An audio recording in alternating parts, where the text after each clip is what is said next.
পাঁচ বেলার নামাজ পড়ো, মা বাবার খেদমত করে দোয়া নাও। একদিন খেদমতের জন্য দিল কাঁদবে, কিন্তু মায়ের আর খুঁজে পাবা না। অনেক বাচ্চারা, অনেক সন্তানেরা কান্না করে। অনেক সময় আব্বা আম্মা চাইছিলেন একটা ইলিশ মাছ কিনিয়া ভাত খাবেন, কিন্তু কপাল খারাপ, গরিব মানুষ, ইলিশ মাছ কেনার টাকা নাই। মায়ের মনে চাইছিল বেদানা খাবে, আঙ্গুর খাবে, নাশপাতি খাবে, টাকা নাই, কিনতে পারে নাই। এরে সন্তান, আজকে তোর ফ্রিজে বোঝাই মাছ, তোর ঘরে ফলের অভাব নাই, কিন্তু যেই মা বাবা আফসোস করেছিলেন কিন্তু টাকা ছিল না খাওয়ার মতো, আজকে তোমার ফ্রিজে মাছ আছে, খাওয়ার মা নাই। তোমার ঘরে ফল আছে, খাওয়ার মতো বাবাই বেঁচে নাই। কি হবে তোমার এই ফল আর মাছ দিয়া? যেই মা তিল তিল করে নিজের রক্ত পানি করিয়া তোমাকে আমাকে মানুষ বানায় গেলেন রে বাবা, ওই মায়ের দোয়া ছাড়াই চেয়ারে বসতে পারি নাই। ওই মা বাবার দোয়া আর কান্না ছাড়া পরীক্ষায় তুমি ভালো নাম্বার পাও নাই। ওই মা বাবার চোখের পানি আর দোয়ার কারণে তুমি আজকে টাকার মালিক, বাড়ি গাড়ির মালিক, কিন্তু আজকে মা বাবার খেদমত করতে পারলা না রে বাবা। এখনো সময় আছে, নবীর তরিকা মতো চলো, লেখাপড়ার পাশাপাশি মায়ের দোয়া নাও। আজান হবে, নামাজ পড়ো, মুরব্বীদের দোয়া নিয়ে চলবা, ওলামায়ে কেরামের সাথে সম্পর্ক রাখবা, ওলামায়ে কেরামের কথা মেনে চলবা, মোবাইলের গুনাহ থেকে নিজেকে বাঁচাবা, জবান দ্বারা গালাগালি আর মিথ্যা কথা, গীবত শিকায়াত থেকে জবানকে বাঁচাও। স্কুল কলেজে পড়িয়াও দেখবা তোমার মতো দামি কেউ আর হতে পারবে না। তুমি ডাক্তার হবা, তবে তোমার সুনাম থাকবে অনেক। কিশোরগঞ্জ জেলা শহর, আপনাদের করিমগঞ্জ থানা শহরে এমবিবিএস ডাক্তার আছে অনেক, চেম্বার খুলে বসে আছেন। ও বাবা, আল্লাহ বিবেক দিছে, চিন্তা করো, এত এমবিবিএস ডাক্তার, 5-7 জন ডাক্তার চেম্বার খুলে বসছেন, এফআরসিএস এমসিপিএস এর সার্টিফিকেট নিয়া। নজর করে দেখছো নি রে বাবা, অনেক ডাক্তারেরা রুগী পায় না, আবার অনেক ডাক্তারের চেম্বারে রাত্র 12টা পর্যন্ত রোগীর সিরিয়াল আসেনি। বিষয়টা কি রে বাবা? সবাই তো এমবিবিএস ডাক্তার, কিন্তু কেউ রোগী পায় না, আর কারো থেকে রোগী যায় না। কারণটা কি জানো? ওর সুন্দর আদর্শ আর ব্যবহার আর মা বাবার দোয়া। ডাক্তার তো অভাব নাই, আদর্শওয়ালা ডাক্তারের বড় অভাব। এই জন্য নবী বলেন, দুটো জিনিস রেখে গেলাম, ধরে রাখো। 1 নম্বরে কোরআন, 2 নম্বরে নবীর সুন্নতের মালা গলায় লাগাও। চুলগুলো কাটার মধ্যে নবীর আদর্শ, আঙ্গুলের নখগুলো কেমনে রাখবেন সেখানেও নবীর সুন্নত, জুতা 2টা কেমনে পরবেন খুলবেন সেখানেও নবীর সুন্নত, জামাটা কেমনে খুলবেন আর পরবেন সেখানেও নবীর সুন্নত, বাথরুমে কেমনে যাবেন আর বের হবেন সেখানেও নবীর সুন্নত, দোকান কেমনে চালাবেন, ব্যবসা কেমনে করবেন, সংসার কেমনে চালাবেন সেখানেও নবীর সুন্নত, খানা খাইতে বসিয়া লোকমাটা কেমনে দিবেন সেখানেও নবীর সুন্নত। ও আল্লাহর বান্দা, আমরা নবীর সুন্নত মানার কারণে আমাদের সম্মান মোটেও কমে নাই। হয়তো অনেকে ধোকায় পড়িয়া বলতে পারেন আলেমদের কাছে আপনার সম্মান না। বাবা, মেয়র সাহেবকে তো আজকে পাইলাম না, শুনলাম কি অসুস্থ না? আল্লাহ সুস্থতা দান করেন। মেয়র সাহেব দেখলে বলে হুজুর দোয়া করবেন, এমপি সাহেব দেখলে কয় দোয়া করবেন, মন্ত্রী দেখলে বলে দোয়া করবেন। এর থেকে আর কি সম্মান চাও রে বাবা? এটাই তো দুনিয়ার সম্মান। অতএব অনুরোধ করে বলছি রে যুবক, আল্লাহর কাছে তওবা করে নাও, আর মনটারে নিজে বুঝাও। এই মন, আমার মতো যুবক স্কুল কলেজে পড়িয়া যদি নামাজ পড়ে আমি কেন পারবো না? আমার মতো যুবক যদি ব্যবসা করে নামাজ পড়ে আমি কেন পারবো না? আমার মতো যুবক যদি ময়দানে কাজ করে, কৃষি কাজ করে, নদীতে মাছ ধরিয়াও নামাজ পড়ে আমি কেন পারবো না? ও বৃদ্ধ বাবাজি, আপনাকেও সংশোধন হতে হবে। পর্দার আড়ালের আম্মা জানেরা, আপনারও আদর্শ সুন্দর করা দরকার। কারণ গাছ ভালো হলে ফল ভালো হবে, মা বাবার আদর্শ ভালো হলে সন্তান ভালো হবে। এরে আম্মা জান, আপনারা নবীদের মা, সাহাবায়ে কেরামের মা, আউলিয়ায়ে কেরামের মা। খাদিজা রাদিয়াল্লাহু আনহার মতো নারী, ফাতেমা রাদিয়াল্লাহু আনহার মতো নারী, আয়েশা রাদিয়াল্লাহু আনহার মতো নারী। এরে আম্মা জান, মনটা কি চায় না একজন ভালো সন্তানের মা হয়ে কবরে যাবেন? আপনার সন্তান জানাজার ইমামতি করবে, আপনার সন্তান ডাক্তার হলেও কোরআন পড়িয়া পড়িয়া আপনার জন্য দোয়া করবে। এই রকম একটা আদর্শ সন্তান দুনিয়াতে রেখে যান। আর ওই রকম আদর্শ সন্তান চাইলে নিজেকে সংশোধন করতে হবে। নামাজ 5 বেলার পড়বেন, স্বামীর মাল হেফাজত করবেন, সন্তানগুলোকে আদর্শওয়ালা বানাবেন। পিছনের গুনাহ থেকে আমার আল্লাহ তওবার দরজা খুলে রাখছেন। পিছনে যত অন্যায় করেছো তওবা করে নাও, আমি আল্লাহ তোমার জীবনের গুনাহ মাফ করে দিব। ও যুবক, ও বৃদ্ধ বাবাজি, ও পর্দার আড়ালের মা বোনেরা, এখনো সময় আছে, তওবা করে নাও। আমার আল্লাহকে মনে মনে ডেকে বলো, রে আল্লাহ, এই ময়দানে আমার মতো গুনাহগার কেউ নাই। আমার গুনার খবর আমার মা, আমার বাবা, আমার ভাই বোনেরা কেউ জানে না। যদি আমার গুনার খবর আমার মা বাবা ভাই বোন জানতেন, কেউ আমারে সম্মান করত না। ও আল্লাহ, আপনি আমার সবকিছু জানিয়া খাবার বন্ধ করেন নাই, বাতাস বন্ধ করেন নাই। আয় আল্লাহ, আজকে আমি মনে করলাম আপনি আমার জন্য বড় দয়াময়। আমার মায়ে যদি গুনার খবর জানতো, জায়গা দিত না, ভাই বোনেরা জানলে সম্মান দিত না। আয় আল্লাহ, আপনি জানার পরেও তো আমার উপরে রাগ করিয়া পানি বন্ধ করেন নাই। অতএব আমি আপনার কাছেই মাথা নত করতেছি। আর গুনাহ করব না, নামাজ ছাড়ব না, বেপরদায় চলব না, মা বাবার সাথে অপরাধ করব না, বেয়াদবি করব না, উলামায়ে কেরামের পরামর্শ নিয়ে জীবন চালাবো, নবীর তরিকায় চলবো, সুন্নাত অনুযায়ী চলবো, গীবত করব না, জবান দ্বারা গুনাহ করব না, হাতের দ্বারা গুনাহ করব না, চোখের দ্বারা গুনাহ করব না, মোবাইলের মাধ্যমে গুনার চর্চা করব না। তওবা করার যদি মনের মতো তওবা এখনো করতে পারেন, আমার আল্লাহ 1 সেকেন্ডের মধ্যে আপনার গুনার খাতা থেকে নাম কাটিয়া আল্লাহ জান্নাতীদের খাতায় নামটা উঠাইয়া দিবেন। আল্লাহ আমাদের সবাইকে তওবাওয়ালা জিন্দেগি দান করেন।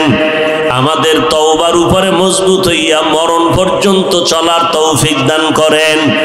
নবীজির আদর্শ মানিয়া, উলামায়ে কেরামের পরামর্শ নিয়া, মা বাবার দোয়া নিয়া চলার তৌফিক দান করেন, আমিন। ইমানি করবে, কুকুর করবে না। কুকুর কোনোদিন মালিকের লাত্তি খায় ঠিক, কিন্তু বেয়াদবি করে না। আর মানুষ মালিকের সবগুলি খাইয়া আল্লাহর বিরোধিতা করে। এই জন্য আল্লাহ বলে মানুষ বড় বেঈমান, বড় নিমক হারাম। আল্লাহ তাআলার মহিমা, নবী বলেন 2 জিনিস ধরে রাখ, আমার আল্লাহর কোরআন, আমার সুন্নাত। এরে যুবক, আমার নবী রেখে যাওয়া সুন্নতের আদর্শ কোন হিন্দু মানবেনি, দরকারেও কথা কইব না। এমন মানুষ বোকা, নন কইছে চুপ, দরকার এ সময় আর বলবে না। রাহমাতুল লিল আলামিনের রেখে যাওয়া সুন্নতের আদর্শ দুনিয়ার কোন বৌদ্ধ ধর্মের লোকেরা মানবে না, খ্রিস্টানেরা মানবে না, ইহুদিরা মানবে না। এবার বলো, নবীর সুন্নতের আদর্শ এই জমিনে কারা মানবে? কোন দেশের মুসলমান?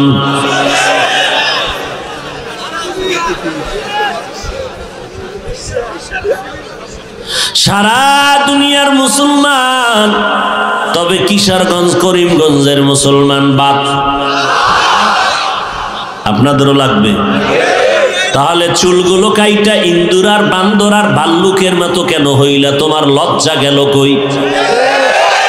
মদিনার নবী বলে গেছেন, লা ঈমানা লিমান লা হায়া আলা, যার লজ্জা নাই তার ঈমান নাই। আবার তুমি লজ্জা অন্যায় করার পরে তোমার মাথা মতো করে কান্না দরকার ছিল, লজ্জা না থাকার কারণে তোমার জবানে হাসি আসে। তোমার কাছে খুব মজা লাগে যে নবীর সুন্নতটারে লাথি মারছো, বেঈমানের পাছাটা গোলাম হইয়া চুলকাইটা বেঈমানের মতো ইন্দুর আর বান্দর হয়েছে, খুব খুশি লাগতেছে না? নবীরটারে জবাই করে দিছে, খুব মজা পাও না? নবীর সুন্নতের জবাই কইরা মজা পাও, অথচ দাবি করো মুসলমান। তোমার বাবাই মুসলমান, তোমার মা মুসলমান। আজকে লজ্জা থাকলে চোখ দিয়া এদিকে তাকাইয়া হাসতা না, বরং কান্নার চেষ্টা করতা। নিজেরে নিজে বুঝাইতারে কপাল এত কেন খারাপ। আমার মতো যুবক স্কুলে পড়ে, কলেজে পড়ে, চাকরি করে, ব্যবসা করে, 5 বেলার নামাজি দাড়িওয়ালা আছে না নাই? কেমনে কইতাম? নিজের ভাইয়ের জুতা দিয়া ঘরের মধ্যে দরজা আটকে একা একা, কেউ যেন টের না পায়, কপালে বাড়ি মারবি নিজের ভাইয়ের জুতা দিয়া। যে আমার ক্লাসের স্কুলের ছাত্রটা যদি নামাজ পড়ে আমি পারি না কেন? জুতা দিয়া নিজের কপালে বাড়ি দিবি যে আমার কপালে তো খারাপ কেন? যে আমার মতো যুবকটা স্কুল কলেজে পড়ে, নামাজ পড়ে, আমার মতো যুবক জীবনে মাদ্রাসায় যায় নাই, র্যাব আর্মি পুলিশ বিডিআরের চাকরি করে, নামাজ পড়ে, দাড়িওয়ালা, আমি পারি না কেন? আমার কপাল এত খারাপ কেন? আমার উপরে মাওলার এত গজব কেন? আমার উপরে আব্বা আম্মার অভিশাপ লাগছে না হয় আমার মতো খারাপ? এইরকম খারাপ তো একটা মানুষ হইতে পারে না। চূড়ান্ত নির্লজ্জ হয়ে গেছে। নিজেও নামাজ পড়ে না, অন্যে নামাজ পড়ে তাও পছন্দ করে না। নিজেও দাড়ি লম্বা করে না, অন্যে দাড়ি রাখবে তাও পছন্দ করে না। নিজেও হালাল খায় না, অন্যে হালাল খাবে তাও পছন্দ করে না। নিজেও চোখের পানি ফেলে মোনাজাত দেয় না, যারা মোনাজাতে কান্না করে তাদেরকেও পছন্দ করে না। নিজেও পাগড়ি পরে না, যারা পাগড়ি পরে তাদেরকেও পছন্দ করে না। নিজেও জিকির করে না, যারা আল্লাহর জিকির করে তাদেরকেও পছন্দ করে না।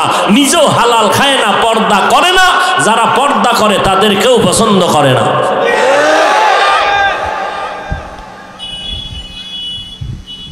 বাহাদুরি কয়দিন? নমরুদের মতো বাহাদুর কেউ হতে পারবে? তো ওই ফালতু বাহাদুরি করিয়া লাভ কি? নমরুদের মতো হইতে পারলে না একটা আশা মৃত্যু, শখ মৃত্যু, হ্যাঁ আমি কঠিন বাহাদুর। তো নমরুদের মতো হইতে পারবা না, ফেরাউনের মতো হইতে পারবা না, সাদ্দাদের মতো পারবা না। তো তোমার এই বাহাদুরি ফাতি নেতামি লাভ কি? আমার এক ওস্তাদ কইতো, চোর হইলে ভালো চোর হইস জানো ধরা না বড়, আর আলেম হইলে ভালো আলেম হইস জানো বাতিলের সাথে আপোষ না করো। তো বাহাদুর হইলে ভালো মতো হ, দুনিয়া দুনিয়া করলে দুনিয়ার বড় কিছু হয়ে যাও। কিন্তু কই না, দুনিয়া ভাইলা আখেরা তো বরবাদ করলা, ওদিকে দুনিয়াও ভাইলা না। দেখো না তোমার মতো যুবক ছেলেটা বিদেশ থেকে লক্ষ লক্ষ টাকার বস্তা, জীবনের সব কামাই গাট্টি বাইদে আনছে, বাড়ি করছে, বাড়িতে ঢুকবে, চিত্রাং নামের তুফানে কয় ঢুকা নিষেধ। গাছ পড়লো রাত্রে, একই খাটে স্ত্রী, কন্যা, সন্তান, স্বামী, গাছ পড়ে 3 জন নাই।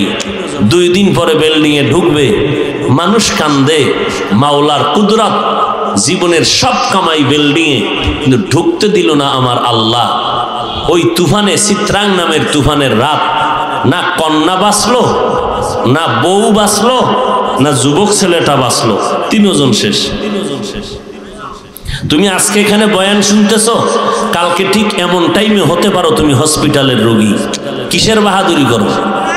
কিসের বাহাদুরি করো? এই বেটা, আনন্দ আনন্দ করতে করতে চিল্লাইয়া মরছে কয়টা টের পাও নাই? এই যে আনন্দ করছে খেলা খেলা কইরা, এমন খেলা আজরাইল এসে দিছে এক ধাক্কা, এক ধাক্কায় নাই। আনন্দ গেল কই? ওর মনে তো কত আশা ছিল, আরো 50 বছর বাঁচবে, ওর অনেক স্বপ্ন ছিল, কই আল্লাহ তো বাঁচতে দিলেন না। আনন্দ সব মাটি হয়ে গেল। চোখের সামনে আমরা তো রসুলের তরিকা মানতে গিয়া আমাকে সম্মান কমে নাই, তা আপনি মানবেন না কেন বলেন? বলেন যদি ক্ষতি হয় যে হুজুর না আপনাদের মতো চলতে গেলে আমাদের ব্যবসা বন্ধ, চাকরি বন্ধ, তাহলে একটা কথা কই, ব্যবসায়ী লাইনে অনেক কোটিপতি আমাদের নবীর তরিকা মেনে চলতেছে, কোনো টেনশন নেই, হারাম খায় না, হালাল ভাবে চলতেছে। RAB, army, OC, DC, SP, IG, chairman, member, MP, মন্ত্রী, 5 বেলার নামাজি, দাড়িওয়ালা, হালাল ভাবে চলে নাই? তা আপনার মানতে সমস্যাটা কি? ও হুজুরদের কথা মিথ্যা, কোরআন মিথ্যা না? আল্লাহ হেদায়েত দান করুন। আজও পর্যন্ত আল্লাহর কোরআনে একটা ভুল কেউ বের করতে পারে নাই। আমার আল্লাহর কোরআন সত্য, আজও পর্যন্ত কেউ ভুল বের করতে পারলো না, বরং অনেক বেদিন বেঈমান আল্লাহর কালামের ভুল বের করতে গিয়া কালেমা পড়িয়া মুসলমান হয়ে গেল। কথা ঠিক নেই? এরে যুবক, কয়দিন আর বাঁচবারে বাবা? তোমাদের ময়মনসিংহ এলাকার ঘটনা, কয়েক মাস আগে মোমেনশাহী রোড, 4 লাইনের রোড, গাড়ি দৌড়ায় সেকেন্ডের মাথায়। আল্লাহর বান্দা, এক পার্শ্বে স্ত্রী, মাঝখানে কন্যা সন্তান, হাতে হাত লাগাইয়া রাস্তার পার্শ্ব থেকে ও পার্শ্বে যাবে হাঁটিয়া, দাঁড়াইয়া হাতে হাত লাগাইয়া যখন কদম দিয়া রাস্তার মাঝে গেল, না পার হতে পারলো না ব্যাক করতে পারলো, টেরাকে চাপ দিল। চাপ দেওয়া মাত্র বাবাও মারা গেল, মাও মারা গেল, কন্যা সন্তান মারা গেল। আমার আল্লাহর কুদরত, ওই মহিলার গর্ভে একটা বাচ্চা, ট্রাকের চাপে বাচ্চাটা মায়ের গর্ভ থেকে বের হয়ে গেল। বাবাও নাই, কন্যাটাও নাই, মাও নাই, কিন্তু ওই দুধের বাচ্চাটাকে আমার মালিক বাঁচায় রাখছেন। হসপিটালে নেওয়ার পর কত টাকাওয়ালারা বলল, রে ভাই টাকা নে, বাচ্চাটা আমারে দাও, কারণ এই বাচ্চাটা মালিকের কুদরতওয়ালা বাচ্চা। কারণ যেই টেরাকে ওর মাকে মারলো, ওর বোনটাকে মারলো, ওর বাবারে মারলো, সেই টেরাকের মধ্যে বাচ্চা কেমনে বাঁচলো বুঝার উপায় নাই। এই বাচ্চাটা আমাকে দিয়া দাও। হসপিটালে নেওয়া হলো, হালকা একটু হাতের মধ্যে ব্যথা পাইছে বাচ্চাটা। এই বাচ্চা একদিন বড় যখন হবে, বুঝের হয়ে যাবে, দেখবে ওর মতো সন্তানেরা মা মা বলে ডাকে, বাবা বাবা বলে ডাকবে, তখন ও তালাশ করবে আমার বাবাই কই, আমার মা কোথায়, কে আমাকে মায়ের আদর দিবে, কে আমাকে বাবার আদর দিবে, আমার কপাল বুঝি খারাপ। এরে যুবক, কিসের দুনিয়ার পাগলামিতে পড়েছো? ইসলাম তো বলে নাই তুমি ব্যবসা করতে পারবা না। আমরা হুজুরেরা তো বলি না সবাই স্কুল বাদ দিয়া মাদ্রাসায় যাও। আমরা তো বলি না চাকরি ছেড়ে দাও, ব্যবসা ছেড়ে দাও, স্কুল কলেজের পড়া বন্ধ করে দাও। না না, তুমি স্কুলে পড়ো, আমি কলব দিয়া দোয়া করি, অন্তর দিয়া দোয়া করি, স্কুলের পড়া বন্ধ করিও না। যারা কলেজে পড়ো, পড়ালেখা করো, ভালো ডাক্তার হও, ইঞ্জিনিয়ার হও, সাংবাদিক হও, ভালো একজন প্রফেসর হও, অন্তর দিয়া দোয়া করে গেলাম। চাকরিজীবী ভাইরা তোমরা চাকরি করো, বাধা নাই।